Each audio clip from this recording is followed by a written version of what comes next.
Hoje, os mercados driblaram os efeitos do conflito entre Israel e Irã e o preço do petróleo chegou a cair. Mas a Marinha Mercante ainda corre risco com a possibilidade da interrupção do fluxo cargueiro pelo Estreito de Hormuz. O apresentador do Conexão, Marcelo Favalli, já está aqui para explicar isso para a gente. Favalli, boa noite para você. Bom, os especialistas não estão descartando essa possibilidade, mas esse bloqueio não prejudicaria o Irã também? Excelente pergunta, Cris Pelágio. Boa noite. Tá aí o pulo do gato. O Irã faz parte da história da humanidade e as relações comerciais entre países há milênios. Não é um exagero. Por quê? Por causa da sua posição geográfica. Boa noite para você, boa noite a todo mundo que nos acompanha. Entender esse conflito é entender a posição geográfica na atual conjuntura, não só da geopolítica, mas também da globalização, onde está inserido o Irã. E uma nova palavra aí dos nossos tempos atuais é o Estreito de Hormuz. Primeiro, vamos entender aqui no mapa onde fica o Estreito de Hormuz e eu provo que eu não estou exagerando, que o Irã faz parte de um ponto estratégico há milênios, porque está numa parte aí bastante central, quase que um coração do Oriente Médio, liga o que depois para lá vai ser a Ásia, para cá com a Península Arábica, com os países da África e para cá o Mediterrâneo. É um ponto de conexão há milênios muito importante. Eles descendem dos antigos persas, que ajudaram no desenvolvimento tanto da ciência, da matemática, da tecnologia e principalmente do comércio. Agora, trazendo para dias atuais, a gente tem que olhar esse Estreito de Hormuz, que é controlado pelo Irã, e do outro lado tem países de menor expressão, embora ricos, mas não tem essa potência militar que é o Irã, a exemplo dos Emirados Árabes Unidos e Omã. Tá bom, o Estreito de Hormuz é importante desse jeito? O próximo gráfico mostra o que eu estou falando. O tamanho do fluxo, e aí eu estou falando única e exclusivamente aqui de petróleo, mas pelo Estreito de Hormuz passam pelo menos 103 cargueiros por dia, sejam eles petrolíferos, sejam eles de carregamento de containers, por exemplo. Mas olhando para o petróleo, que é uma das principais commodities que a gente tem, produz combustível e todo o país, seja mais ou menos desenvolvido, precisa de combustível, só no Estreito de Hormuz tem uma passagem por dia de quase 21 milhões de barris de petróleo. O fechamento dessa estrutura prejudicaria não só os países do Golfo, os países produtores, mas também todos aqueles que dependem desse comércio.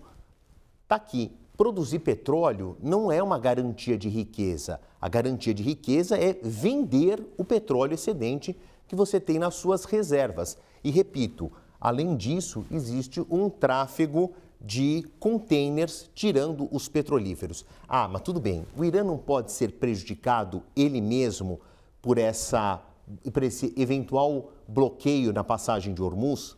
Tá aí o pulo do gato, segura essa pergunta que eu já volto.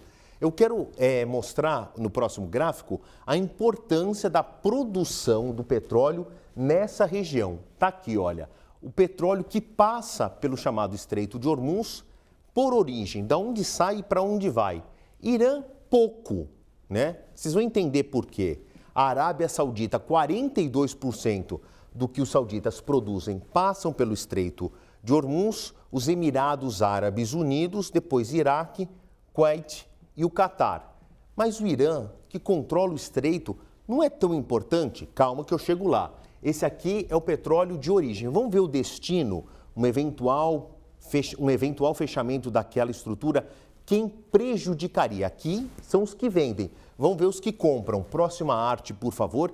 E aí nós estamos falando de impactos em potências, principalmente aquelas que estão em marcha de crescimento e que precisam do petróleo. China disparado em primeiro lugar. Quem compra o petróleo atravessado pelo tal Estreito de Hormuz. Arábia Saudita menos, China muito, Índia, que também está em marcha de crescimento. Aí Estados Unidos entram nessa conta em menor escala, Japão, Coreia do Sul, Europa. Agora é o seguinte, eu vou pedir a próxima arte que eu vou desvendando esse mistério que eu estou criando.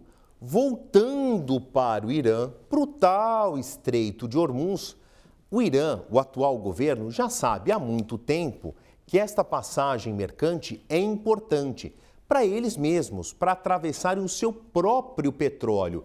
O Irã está ali no top 10 dos maiores produtores de petróleo do mundo. Só que em 2021, o Irã criou um enorme oleoduto que burla o próprio estreito. Então, o próprio Irã não precisa do estreito para atravessar o seu petróleo. Por isso, naquele outro gráfico, o que os outros países dependem muito dessa passagem, o Irã, embora exporte quase 90% da sua capacidade petrolífera, precisa de pouco dessa passagem para carregar o próprio petróleo. Então, isso é uma carta na manga que o governo iraniano tem desde 2021, no eventual conflito, o fechamento dessa estrutura, que é crucial para o mercado internacional do petróleo ou a navegação mercante, eles podem controlar isso e terem prejuízos menores para eles mesmos. Queria avançar, já indo para as nossas conclusões, e aqui, tudo bem, um outro capítulo dessa segunda-feira, curioso, Donald Trump no meio ali de um apoio incondicional a Israel, mas visitando o Canadá no G7, falou que as portas para uma negociação com o Irã continuam abertas. E outros países sinalizaram também essa tendência de paz. Não estou falando só de um final de conflito que pouparia vidas humanas, isso é incondicional, claro, mas uma reaproximação do Irã, que é um dos países mais sancionados do mundo, mais bloqueados do mundo, levaria o resto dos países que fecharam as portas para o Irã desde a Revolução de 1979 a ter acesso a mais minerais. Entre os produtos mais exportados pelo Irã, mais da metade são combustíveis minerais, chamados hidrocarbonetos, ferro e aço, em menor escala, mas muito importante para a indústria internacional, plásticos, químicos orgânicos, nome estranho, né? Você pode colocar nessa lista aqui celulose, e agora nessa indústria que a gente faz muito com caixas de papelão, a celulose é um componente importante para o comércio internacional e está aqui, pouco, porém muito importante, um dos produtos que o Irã mais exporta, embora esteja nessa lista apenas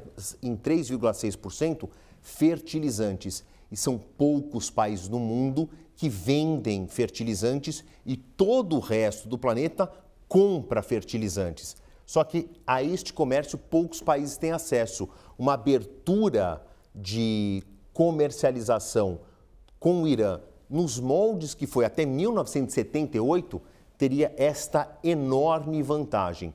Política e economia sempre andam de mãos dadas.